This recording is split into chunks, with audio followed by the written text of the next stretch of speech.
രാജകുമാരിയിൽ സ്ത്രീകൾക്ക് നേരെ DCC അംഗത്തിന്റെ നേതൃത്വത്തിൽ ആക്രമണം. രാജകുമാരി കുമ്പപ്പാറയിലാണ് സംഭവം നടന്നത്. വഴിത്തർക്കത്തെ തുടർന്നായിരുന്നു ആക്രമണം. കഴിഞ്ഞ ദിവസം രാത്രിയിലാണ് സംഭവം നടന്നത്. സ്ത്രീകൾ താമസിക്കുന്ന വീടിന് സമീപം എത്തിയ സംഘം ആക്രമണം നടത്തുകയായിരുന്നു. കോൺഗ്രസ് നേതാവ് ഷാജി കൊച്ചുകരോട്ട, പ്രദേശവാസികളായ മടത്തുശ്ശേരി രാജു, രാജുവിന്റെ മക്കൾ തുടങ്ങിയവർ ചേർന്നാണ് ആക്രമണം നടത്തിയത്. ആക്രമണത്തിന്റെ CCTV ദൃശ്യങ്ങളും പുറത്തുവന്നു.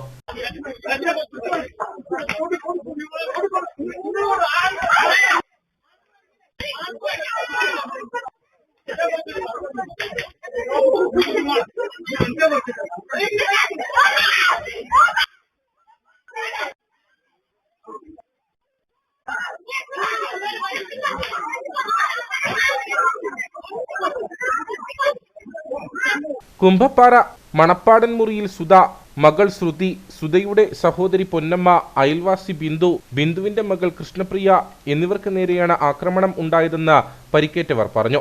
ഞാൻ ആ കൂട്ടത്തോടെ മുറ്റത്ത് നിൽക്കുമായിരുന്നു. അപ്പൊ വലിച്ചെന്നെ വഴിയിലോട്ട് ചാടിച്ചിട്ട് എന്റെ തലക്കിട്ട ആദ്യം ഒറ്റയടി അടിച്ചു കഴിഞ്ഞപ്പോഴത്തേന് തന്നെ എനിക്ക് തല ചുറ്റി. അവ വീണ്ടും ഒന്നും കൂടെ അടിച്ചു കഴിഞ്ഞ് എന്റെ കാലിൽ കിടന്ന കമ്മൽ എങ്ങനെ പറിച്ചെടുത്തതെന്ന് ഒന്നും എനിക്ക് അറിയില്ല. എന്റെ കമ്മൽ എന്റെ കാലിൽ ഒരു കാലിന്റെ കമ്മലില്ല എനിക്കിപ്പോ.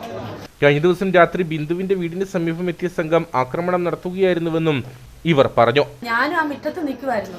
അന്നേരം അവിടുന്ന് ഓടി വന്ന് ഇവൻ എന്നെ വലിച്ച് റോഡിലോട്ട് ചാടിച്ചിട്ട് ടിൻഡു റോഡിലോട്ട് ചാടിച്ചിട്ട് ആ ഷാജിയുടെ പറമ്പിൽ വെട്ടമില്ല നമ്മുടെ വീടിന്റെ അവിടെ നിന്ന് ഇച്ചിരി അങ്ങോട്ട് മാറുമ്പോൾ ആ ഇരുട്ടത്ത് കൊണ്ടുപോയി വെച്ചിട്ട് ഇടിച്ചതാ. ഇത് വന്നിട്ട് കയറി ചവിട്ടുക ചെയ്തത്.